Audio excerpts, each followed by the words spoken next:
तो धर्म का स्वरूप विद्या के द्वारा समझ में आता है। और विद्या पैसे से नहीं मिलती, मेहनत से नहीं मिलती। गुरु शुश्रूषया विद्या, गुरुजनों की सेवा से विद्या प्राप्त होती है। यदि मन लगाकर गुरुजनों की सर्वतो भावे न अपनत्व से सेवा करे तो बिना पढ़े विद्या आ जाए। उपनिषदों में आरुणी उद्दालक की कथा है। आरुणी गुरु आश्रम में गया, चरणों में प्रणाम किया।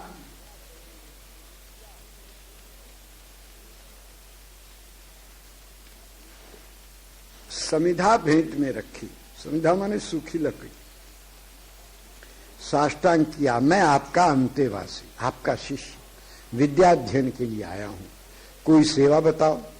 बिना सेवा की विद्या नहीं आती हो। प्रश्न भी पूछो, उत्तर भी मिल जाए, पर सेवा नहीं किए हो तो उत्तर हृदय में नहीं प्रवेश करेगा। गीता जी में भगवान विधि बताते हैं, तद विधि प्रणिपातेन परिप्रश्नेन सेवया। सेवा पूर्वक प्रश्न करो तो फिर वो जो बताएंगे समझ में आवेगा, नहीं तो नहीं आवेगा। बताने पर भी नहीं आवेगा, अधिकार नहीं है। इसलिए बिना अधिकार के साक्षात भगवान शंकर कथा सुना रहे हैं पार्वती जी को, पर अधिकार नहीं है। भगवती को नींद आ जाती है। अधिकार नहीं होगा तो कथा में बैठने से क्या होगा। अधिकार होवे तभी सुन पावे, नहीं तो सुन पावे नहीं। पार्वती जी को निद्रा आ गई। उस कथा को सुनकर सुग्गा का बच्चा, मछली का बच्चा, अमर विद्या के परमाचार्य श्री सुखदेव और मत्स्येंद्रनाथ के रूप में प्रकट हो गए, प्रसिद्ध हो गए, मृत्यु पर विजय प्राप्त कर लिया और भगवती पार्वती तो अंगाती रह गई। इसलिए अधिकार उत्पन्न करो। गुरुजनों की सेवा से अधिकार प्राप्त होता है। तो आज्ञा क्या है, क्या सेवा करें? तो उन्होंने कहा, ये 100 गौएं हैं, एक सांड है, इनको चराने के लिए ले जाओ और तब लौट करके आना जब इनकी संख्या 1000 हो जावे। आज के गुरुजी ऐसा बोलेंगे तो कोई करेगा? तो विद्या किधर से आवेगी? तो फिर जो आ रही है सोई आवेगी, चालाकी, 420 और जाने क्या क्या। हमको तो बोलना भी सब नहीं आता। जो आता है 1 नंबर, 2 नंबर, 4 नंबर, पता नहीं कितने नंबर की कमाई लोग करता है। तो अब वो आरुणी वैसी करने लगा।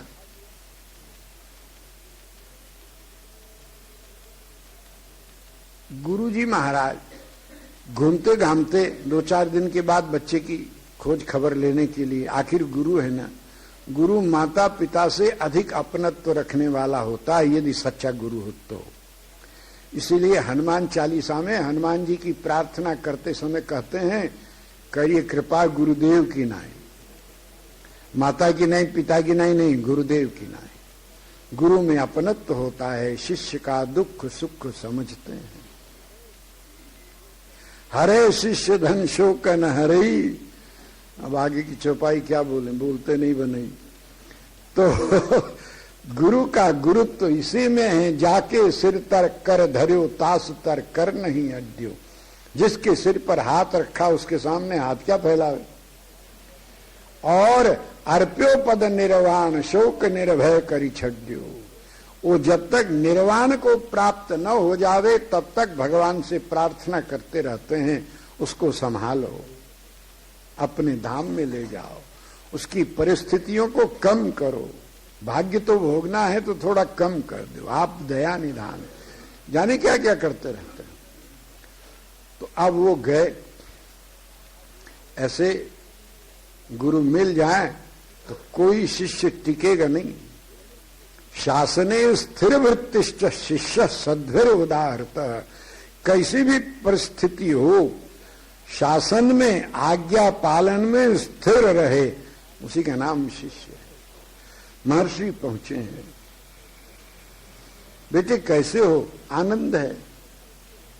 गौ माताएं चरती हैं, वृक्षों के नीचे सो जाता हूं। जब ये सब बैठ जाती हैं सोने लगती, मैं भी सो जाता हूं।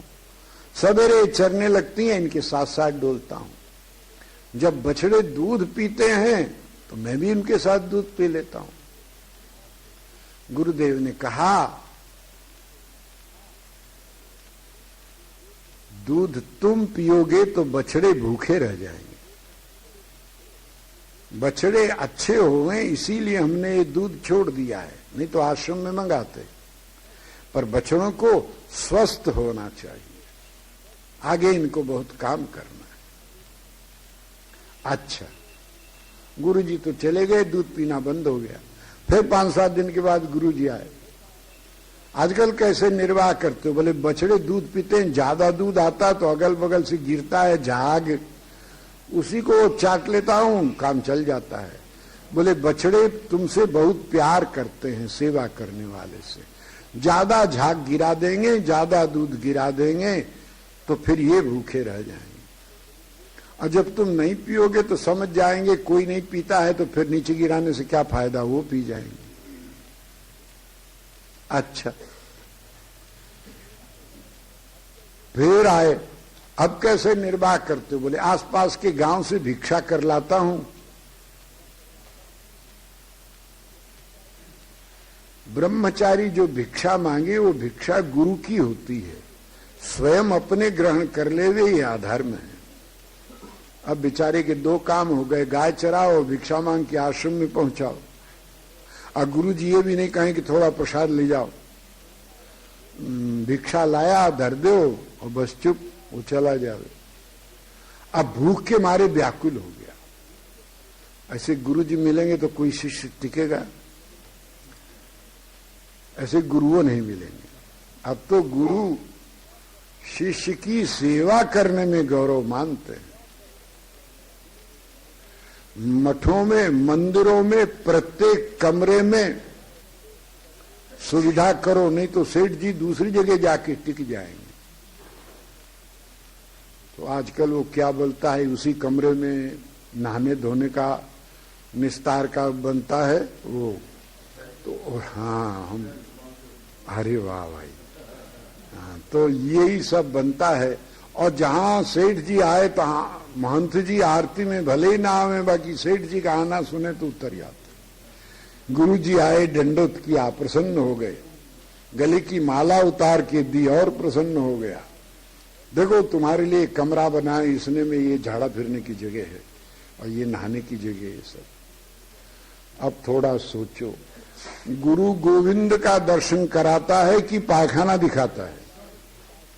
गुरु का काम बलिहारी गुरुदेव की गोविंद दे मिला है।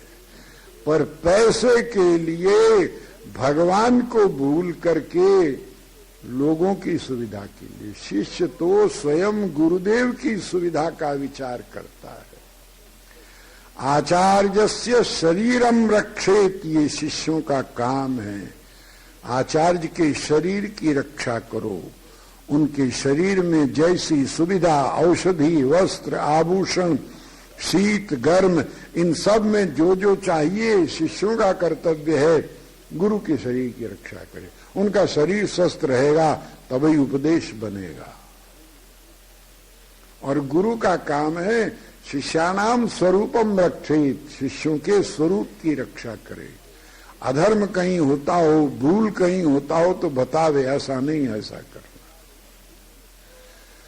तो ये परस्पर का संबंध है।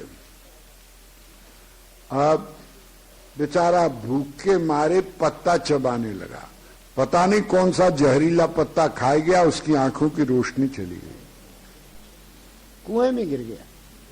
चलते चलते अब दिखे ही नहीं तो कुआं में गिर गया। कुआं में वो बच्चा गिरा और गुरुदेव चौंके, पूजा में बैठे थे, चौंके। तुरंत कमंडल उठाया और दौड़ते हुए पहुंचे जहां वो कुएं में गिरा था। हारुणी जी, मैं कुएं में हूं गुरुदेव। कुआं में कैसे गिर गए? बोले बहुत भूख लगी, पत्ता चबाया, पता नहीं कौन सा पत्ता खा लिया, दिखना बंद हो गया।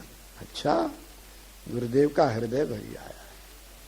कमंडल में से जल लिया, संकल्प करके उसके ऊपर डाला है।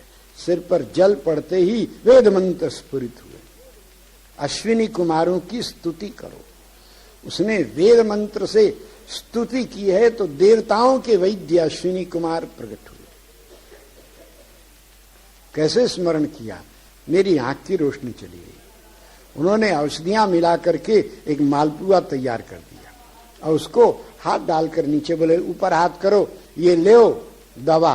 और हाथ ऊपर किया, हाथ में मालपुआ आया। टोई के बुलाए तो मालपुआ लगता है? बोले हाँ, औषधियों से बना हुआ है, इसको खा लो, तुम्हारी आंखों की रोशनी ठीक हो जाएगी। बोले गुरुजी तो कुछ भी करें समर्थ हैं, पर मैं देखा देखी नहीं करता, आज्ञा है कि जो भिक्षा में मिले देना चाहिए। गुरुदेव ये आज भिक्षा में मालपुआ मिला है, इसको स्वीकार करो। आंखें चली गई हैं, रोशनी देने वाली औषधि हाथ में है, पर वो गुरुदेव को समर्पण करता है। हृदय भरी आया महर्षि का। उन्होंने कहा वत्स, हमने इसे देख कर प्रसादी कर दिया है, प्रसाद पालो। वो मालपुआ खाया, आंखों की रोशनी तो आई, शरीर में इतना तेज आया कि सूरज की सी किरणें शरीर से छूटने लगी, और वो बिना किसी प्रयास के अधर ऊपर आ गया कुएं के। बाहर निकला, गुरुदेव को प्रणाम किया, उठकर खड़ा भया, आकाश में देखने लगा।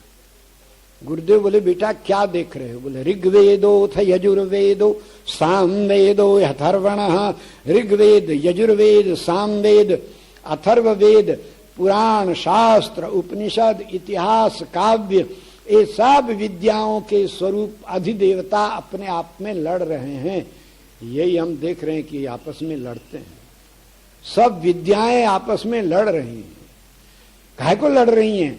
बोले इस विद्यार्थी को हम पहले प्राप्त हुए, हम पहले प्राप्त हुए, इसलिए। देखा, गुरु शुश्रूषा करने वाले को विद्या प्राप्त नहीं करना होता है, विद्या उसे प्राप्त करना चाहती है। ये शुश्रूषा है। गुरु शुश्रूषया विद्या। गुरुजन कहा जो तुम्हें अच्छी लगे उसी को स्वीकार करो। इसने कहा सर्वे सहैव प्रविशध्वम, सब एक साथ मुझ में प्रवेश करो। मुंह फैलाया, किरणें से आई सब भीतर, ज्योतिर्मय शरीर हुआ। गुरुदेव को साष्टांग किया, गुरुदेव विद्यापूर्ण भई, अब गुरु दक्षिणा की आज्ञा करो। आज का प्राणी ये सब कुछ नहीं कर सकता, सुन करके भी नहीं कर सकता, शक्ति नहीं, परिस्थिति नहीं, आत्मबल नहीं। क्यों? बोले विद्या नहीं है, अविद्या है। अविद्या स्वार्थ बताती है। दूसरे को दुख होवे कि सुख होवे, किसी भी प्रकार से ले लो। इसीलिए संसार में दरिद्रता छा गई है। सोना चला गया, कहां गया? बोले